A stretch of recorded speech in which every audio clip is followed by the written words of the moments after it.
SSC GD 2021 का आवेदन शुरू हो चुका है और आज के इस वीडियो में हम आपको बताएंगे कि आपको इसका आवेदन कैसे करना है।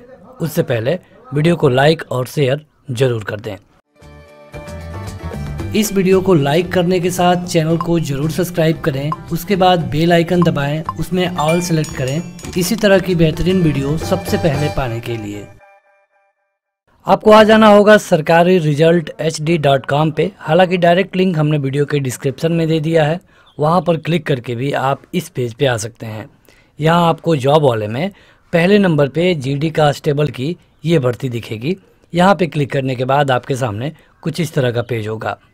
इसका आवेदन 17 जुलाई से शुरू हो गया है और अंतिम डेट रखी गई है 31/8 तक। इसके अलावा इसमें आप फीस जमा कर पाएंगे 2 सितंबर 2021 तक। इसके एग्ज़ाम के बारे में अभी कोई अपडेट नहीं दी गई है।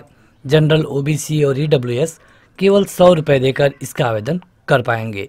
एससी, एसटी और सभी कैटेगरी की महिलाएं बिना किसी शुल्क के इसका आवेदन कर सकती हैं। इसके लिए उम्र की काउंटिंग की जाएगी 1/8/2021 को और इस दिन कम से कम आपकी उम्र 18 साल तथा अधिकतम 23 साल हो सकती है। यहाँ नीचे जाने पर आपको पे स्केल दिखेगा जो कि लगभग 21,700 से लेकर 69,000 के आसपास है। इसका आवेदन करने के लिए आपके पास 10वीं का सर्टिफिकेट होना ज़रूरी है। नीचे जाने पर यहाँ इसका आवेदन करने से पहले आप इसका नोटिफिकेशन ज़रूर पढ़ लें, जो कि यहाँ पे क्लिक करने पर आपको दिखेगा। और अगर आपने नोटिफिकेशन पढ़ लिया है तो आवेदन करने के लिए अप्लाई ऑनलाइन पे क्लिक करना होगा।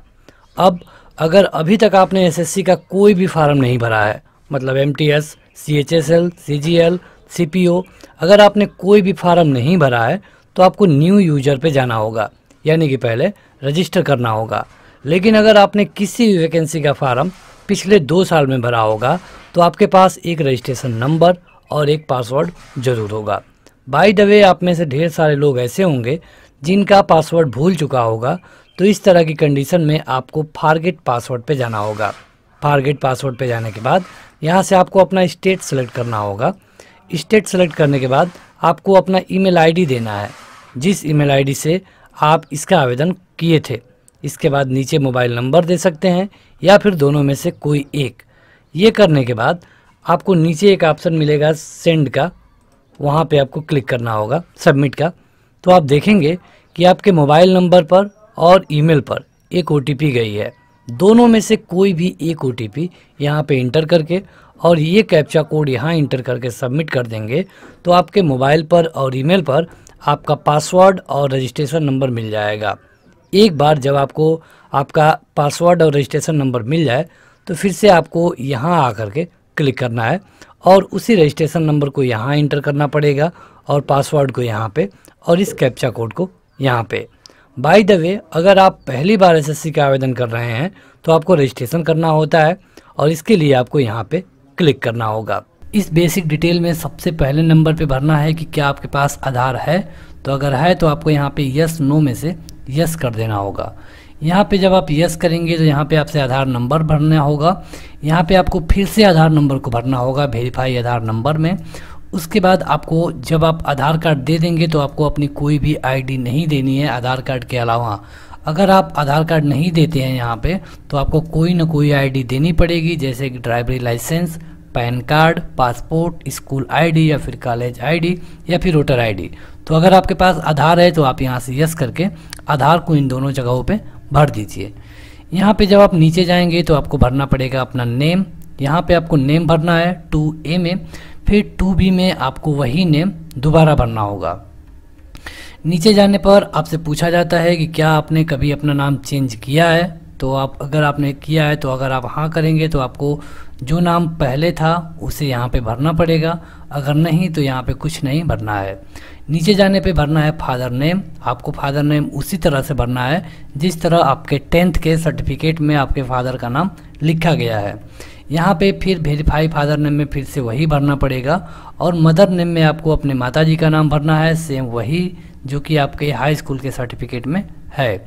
वेरीफाई मदर नेम में फिर से आपको वही भरना है और डेट ऑफ बर्थ में आपको अपनी जन्मतिथि भर देनी है। इस तरह आप अपनी जन्मतिथि सेलेक्ट करके भर सकते हैं, आपका जो भी ईयर होगा। इसके बाद आपको वही डेट ऑफ बर्थ फिर से भरना होगा। यहाँ पे हर चीज़ को दो बार इसलिए भरा जा रहा है ताकि कोई गलती ना हो आपसे। अगर आप दोनों जगह दो चीज़ें भरते हैं तो ये फार्म खुद ही आपको बता देगा। उसके बाद यहाँ पे आपको भरना है 10वीं के परीक्षा के बारे में, मतलब कि आपका बोर्ड कौन सा था। आपके बोर्ड का नाम यहाँ पे दिया गया है, जो भी आपका बोर्ड रहा होगा सारे बोर्डों का नाम यहाँ पे दिया गया है। इसके बाद से फिर से आपको अपना बोर्ड का नाम सेलेक्ट करना होगा। इसमें आपको 10th का रोल नंबर भरना है, रोल नंबर भरना होगा। फिर यहाँ नीचे जाके फिर से आपको वेरीफाई रोल नंबर में फिर से रोल नंबर भरना है। यहाँ पे आपको भरना है कि आपने कौन से ईयर में 10वीं पास की है। यहाँ पे भरना है कि आपको फिर से वही भरना है कि कौन से ईयर में आपने 10वां पास किया है। यहाँ से आपको भरना पड़ेगा जेंडर, मेल या फिर फीमेल, फिर वेरीफाई जेंडर में वही भरना है। लेवल ऑफ एग्जामिनेशन में अगर आप देखते हैं तो यहाँ पे आपको इस तरह ऑप्शन मिलता है 10th, 12th, diploma, graduation, post graduation. तो आपको सिंपली 10th ही भरना होगा, क्योंकि ये जो वैकेंसी है 10th पे है, तो आपको और ज़्यादा कुछ भरने की ज़रूरत नहीं है। यहाँ पे आपको मोबाइल नंबर भरना है और फिर अगले वाले में फिर से वही मोबाइल नंबर भरना है। ईमेल आईडी भरनी है और फिर से ईमेल आईडी भरनी है। यहाँ पे आपको भरना है स्टेट, अपना स्टेट, आप जो भी स्टेट्स हैं ये सब भरने के बाद आपको सिंपली सेव वाले बटन पे क्लिक करना होगा। देखिए यहाँ पे हमने अपना सारा डाटा भर लिया है। यहाँ पे जैसे जैसे हमने आपको बताया, कहीं पर कोई कन्फ्यूजन हो तो आप वीडियो को थोड़ा पीछे करके देख सकते हैं, आपको कोई भी कन्फ्यूजन नहीं होगी।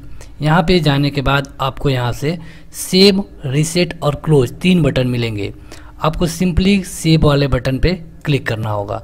जो ही आप सेव वाले बटन पे क्लिक करेंगे एक मैसेज आपकी स्क्रीन पर आएगा और इस मैसेज में आपका मोबाइल नंबर और आपकी ईमेल आईडी दिखाई जा रही है।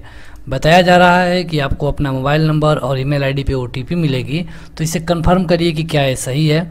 तो अगर सही है तो आपको कंफर्म पे क्लिक कर देना होगा।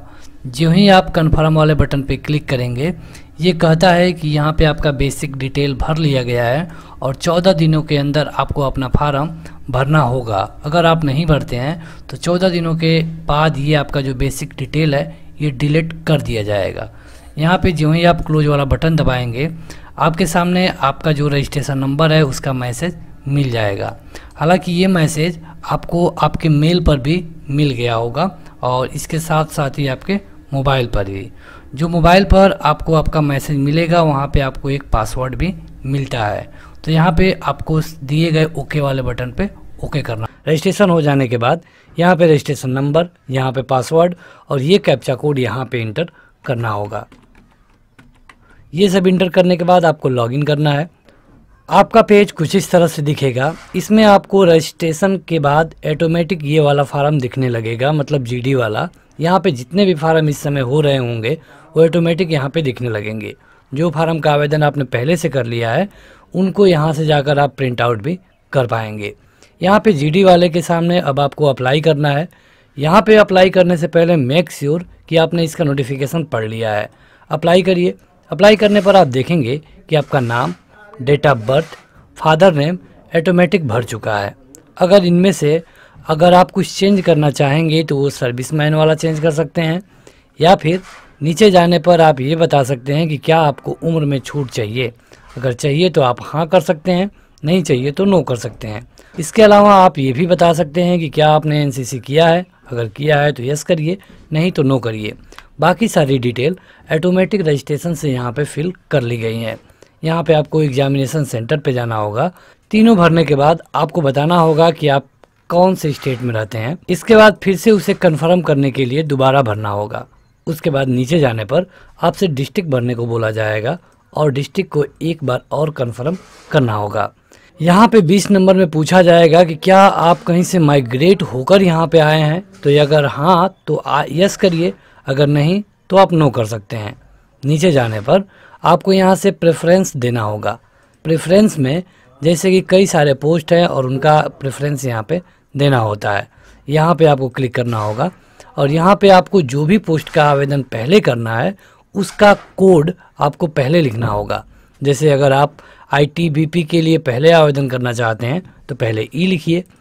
यहाँ पे एक बार फिल होने के बाद फिर से आपको इसे वेरीफाई करना होता है। जैसा कि आपने रजिस्ट्रेशन में देखा कि हर चीज़ 2 बार भरने को बोली गई है। ये सब भरने के बाद आपको नीचे जाना होगा और अपनी हाईएस्ट एजुकेशनल क्वालिफिकेशन को बताना होगा। अगर आपने रजिस्ट्रेशन में केवल 10वीं और 12वीं को भरा है और आप ग्रेजुएट कर चुके हैं तो आप यहाँ से ग्रेजुएशन को सिलेक्ट कर सकते हैं। ग्रेजुएशन में आपका बीए या फिर बीएससी हो सकता है। 25 नंबर में आपको 10वीं सेलेक्ट करना होगा और यहाँ पे बताना होगा कि आपका जो 10वीं है अपेयरिंग में है या फिर पास हो चुके हैं। ये आपका रोल नंबर ऑटोमेटिक यहाँ दिखेगा और आपको यहाँ पे परसेंटेज फिल कर देना है। 26 नंबर में पूछा गया है कि क्या आप अपनी पर्सनल इन्फॉर्मेशन को जॉब मिलने के बाद सार्वजनिक करना चाहेंगे।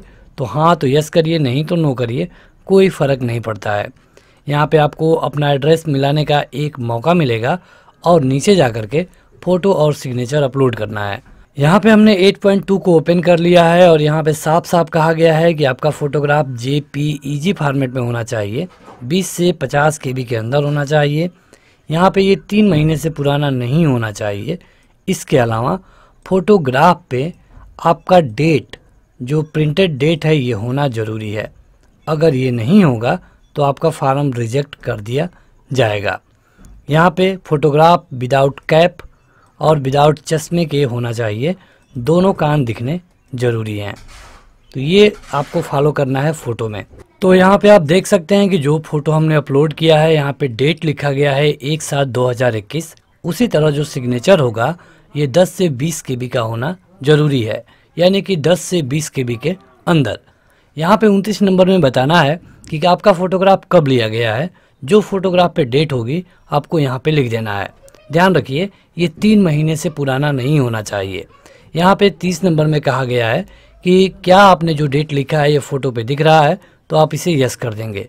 नो करेंगे तो आपका फार्म आगे नहीं बढ़ेगा, तो आपको यस कर देना है।